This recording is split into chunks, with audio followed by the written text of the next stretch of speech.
Everybody,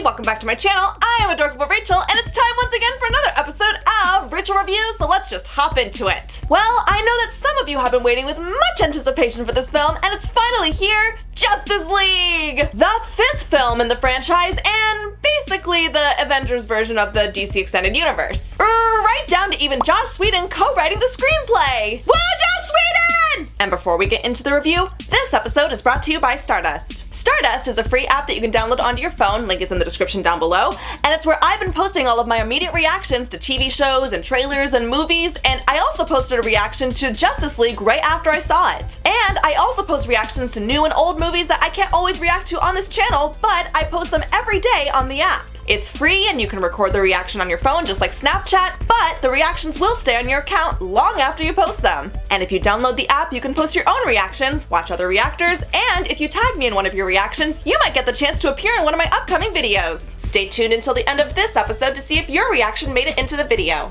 Now here's my review on Justice League. Justice League is exactly what you thought it would be. Different superheroes in the DCEU who come together to form a team to stop a bad guy from doing bad guy things. But rather than take most of the movie to get everyone assembled, to their credit, they actually do start getting everyone together pretty close to the beginning of the movie, so we actually do have time to get to know everyone a bit. So that's good. Also, I really like that it's Batman that comes in and starts up this team, rather than like some outside party coming in and saying, hey, you should get together, you know, like in the Marvel films. Not that there's anything wrong with that, but that is one small yet pretty big difference between this and the Avengers film. One of the heroes decided that they need to work together. And it makes sense! We're stronger together than we are apart. And it's completely understandable if you thought that this was gonna be an Avengers ripoff, but it actually didn't feel like that. They've done this before on other platforms. Now you want to see these characters come together on the big screen. You want to see these characters rise up and fight against a villain, and yeah, these actors do work off each other really well in this film. And it surprisingly does not feel like a direct copy of the Avengers. And in this movie, I really like the characters a lot, and I like the actors that play them. I especially like the chemistry of Bruce and Diana. Their chemistry just goes so well together. They should just have their own movie. They don't need to fall in love or anything, just pair them up, have them go on a journey, something. I'd totally watch it. I also really like the charming quip of the Flash, because he was just so young and innocent and naive and really wanted to help and had a good heart, but he was also funny. He was obviously the comedy relief, and that could have gotten really annoying, but I liked it. He was just right. Even if he did kind of have some convenient fears that made it harder for him to defeat the enemy. Am I the only one who thought he totally could have done all of this by himself if he just had more confidence in himself? I mean, super speed is pretty hard to beat, guys. And surprisingly, I really liked Aquaman in this movie too. When they released the first trailer for this movie, I remember thinking, wow, they must really be overcompensating here, because they're taking this character who over the years has been given a lot of crap for being not nearly as awesome as the other characters,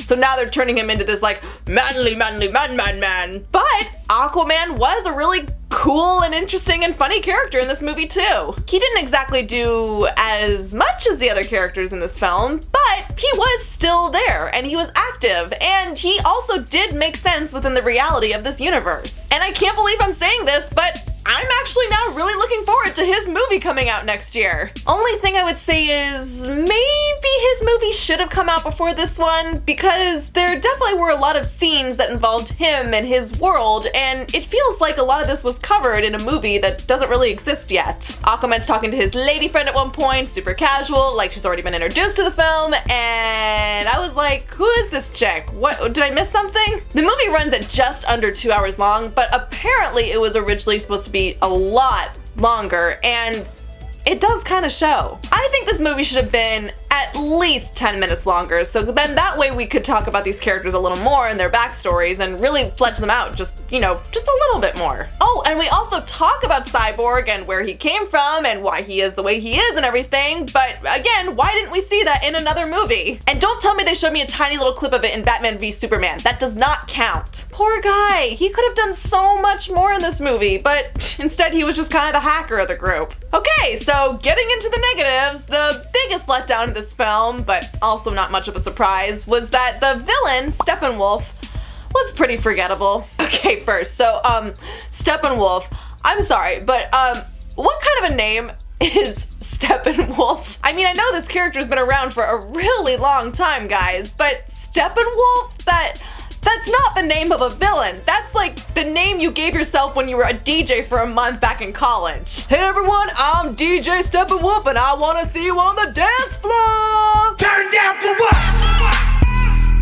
Second, what is this guy's deal? He actually felt like the closest to a Marvel movie archetype in this film because despite what he was capable of, he was just so secondary and I don't remember a thing about him. He's completely CG and he wants these boxes of power that's not really explained very well. They're just kind of these boxes of power and that's it. But there's really not that much more to him and I didn't think he was the least bit interesting. And maybe that was the point. Maybe they were focusing more on having the heroes come together and the villain was just second rate compared to all of that. But I personally think I would have enjoyed them defeating him a lot more if he was a greater threat, and if he was a lot more impressive to watch. And I really don't know how much more of a threat they could have made him given what they gave us, but I really didn't care for him. One thing that you might notice about this film while watching it is that the tone can be kinda inconsistent at times. Yes, I know, I said that I do like a lot of the comic relief, but it doesn't always land, you know? And there were quite a few scenes in this movie where it felt like they were just kind of throwing in a lighthearted moment for, you know, making a quota or something. There were scenes that were trying to make it light, and then there were scenes that were trying to, you know, be kind of serious. Maybe not polar opposites like the Thor Ragnarok movie, but still to the point where it felt like they didn't always match. I mean, come on, it is possible to find a balance. We've seen this in other superhero films. But there was also some tongue-in-cheek moments that worked too. Like Batman when he's talking to Aquaman and he's like, "You talk to fish?" And I don't think they ever really thoroughly explained it. It's like the water does the talking. Okay. Also, I really like that they actually acknowledge that Metropolis and Gotham are right across the river from each other since everybody was pointing that out about the Batman v Superman movie. More self-awareness. I like that. But then they have those uber serious moments that don't really flow with all that. Also, there's all the explaining, and then there's fighting, and then more explaining, and then more fighting, and yeah, you do kind of notice that pattern in this movie too. There's also this one shot in the opening credits that really pisses me off because it's Zack Snyder trying to be all political and get a reaction from the audience, kind of like the 9/11 imagery did from Man of Steel. Oh my god, dude, it's not needed. The political imagery of our own world has nothing to do with the politics of this film, so it doesn't even make sense to connect the two. I thought I was really gonna hate this movie after watching that, but thankfully, nothing like that showed up again. Still, what the hell was that about, dude? And yes, as you'd imagine, there's a lot of other flaws in this film. I know I shouldn't be complaining too much about this, but the CGI could be a little much at times. Like, you could just tell that that was not really there. It was really distracting. Sometimes it looked alright, but a lot of times it really did not look good. There was also a really big lack of character development in this film, and that really is a shame because there was such a great opportunity to have these characters disagree with each other or have arguments or try to work out some kind of plan, but it doesn't really go that way. It's just kind of like, okay, we're gonna do this and we go do it. Not a lot of the characters change all that much in this film. And one of my biggest pet peeves in this movie is at one point they have one of the boxes that the enemy wants, right? Okay, so they should be keeping a close eye on it, but then all of them get distracted by this one really big plot point, and all I could think during that scene was, guys, who's watching the box? Guys, can someone please keep an eye on the box? Why is no one watching the box? And just as I predicted, box go bye-bye. Guys, come on, priorities! Yeah, when you get down to it, this movie is a really big mess, but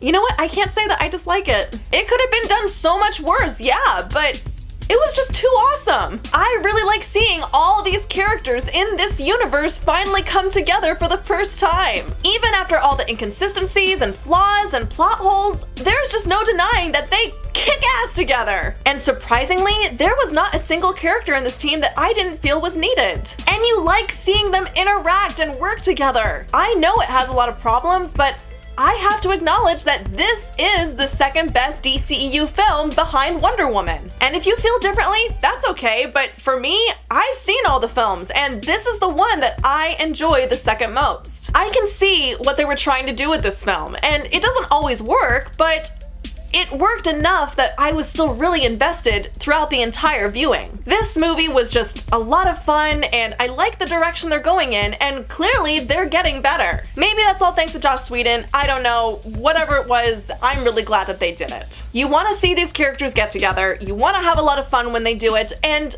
yeah, I had so much fun with this film. I was with it enough that I wanted to see how it all turned out, and I would really like to see all these characters together again someday. If you are a DC fan, you actually might like it. I'd give it a watch. But if you're not a big DC fan, then maybe you should wait for some of the other movies to come out to kind of, you know, get caught up and understand what's going on. But if you do like really interesting, fun characters and good action, then you might enjoy it. So go ahead, watch it. And I'm not gonna give away any spoilers, but one thing I want to say about the ending, flowers? CGI flowers that are clearly not there? Where did they come from? What was up with those? And don't touch them, guys, they do not look healthy. Here's the lucky winner from today's episode. Got Justice League. Plot-wise, it was very simple, it was very basic, but considering some of the other DC movies, I think it's kind of, it works in its favor to be simple, but the chemistry between the cast was honestly really fun. Jason Momoa and Ezra Miller were great as Aquaman, The Flash. You know, it was a fun film, which you can't say a lot for other DC movies. Thanks, Ed. So those are my thoughts on Justice League. So now I want to know, did you guys get a chance to see it? And if so, what did you think? Are you a DC fan? Are you not? Did you really enjoy it regardless? Did you see the religious undertones when you know who came back? Also, let me know, who was your favorite character in this movie? And do you hope to see more of them in their own movies soon? Well, go ahead and leave your comments below. Be sure to like and share. And if you're new and like what you saw here, then don't forget to hit that subscribe button. And also be sure to hit the little bell button down there to get notified when new stuff comes out, because I make new videos every week. Bye, Adorka buddies. I'll see you soon.